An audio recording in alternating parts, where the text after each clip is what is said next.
All right, raise your hand if you've ever made a mistake. Wait for Jeff, he still hasn't raised his hand. Well, Mr. Perfect over there. If you didn't raise your hand, you just made another mistake. We've all done it. Some mistakes much more serious than others. Well, tonight on The Good Stuff, for one group of Webster Parish men, including Menard, DeCario, and Larry, distancing themselves from past life-changing mistakes now includes a very important life-saving escape.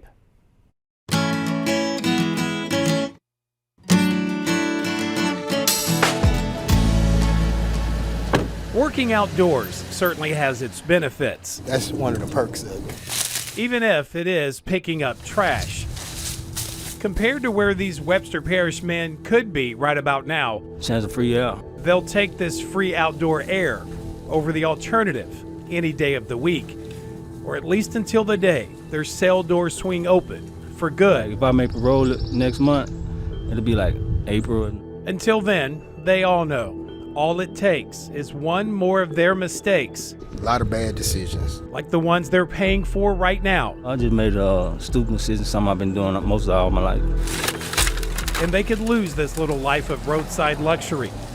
So why in the world did these men decide to do something a few weeks ago that on any other day would have been the biggest mistake of their inmate lives? Just dropped my bag and took off running. Those guys just took off They running. just took off. I didn't say nothing. They took off running. Right in front of this deputy. If it happened again, I'd do the same thing again. 911. Who then had no choice but to make a call for help. So 703 and 702 around. Now, I know what you're likely thinking and probably asking right about now.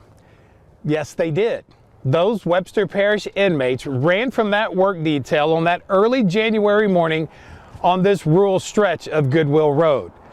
But as I soon discovered, it wasn't so much what they were running from. A lot of things could have happened, but luckily it didn't. But what they were running to, that once again proves it's never too late to learn from your past mistakes. Well, we was walking along as we do every morning and pick up trash. But on this morning, after a couple of hours of ridding the roadway of unwanted waste, Deputy Henry Lawrence decided this inmate crew deserved a break. It's not a very well-traveled road at that time in the morning. He parked the van and trailer right about here, just a stone's throw away from this unmanned Goodwill Road volunteer fire station in front of this white fence. And one of the guys went to looking. He said, Mr. Lawrence, I think the house is on fire.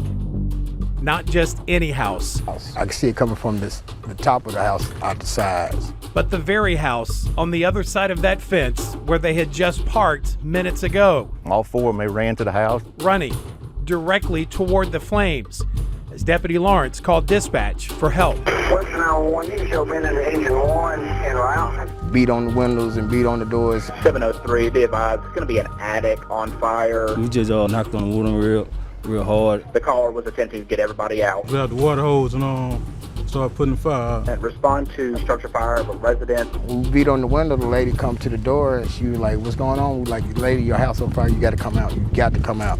I'm on the scene, we do have a working fire, heavy smoke.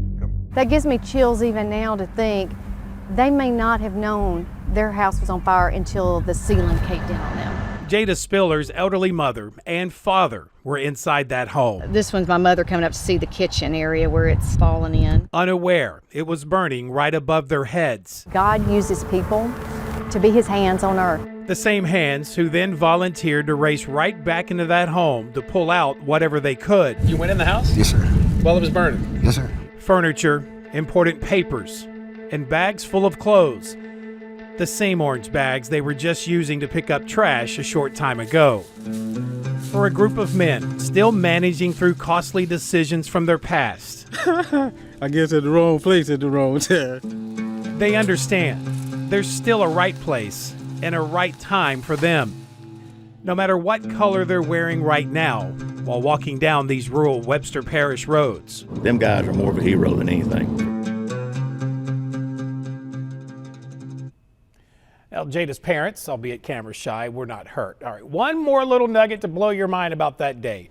Deputy Lawrence and all the guys agree they weren't even supposed to be on Goodwill Road that morning. They were already halfway to another parish road to clean it when the deputy decided to do some of his roads a little out of order that day. He told me, quote, "I don't know if the good Lord was telling us to turn around, but we made a U-turn and came all the way back."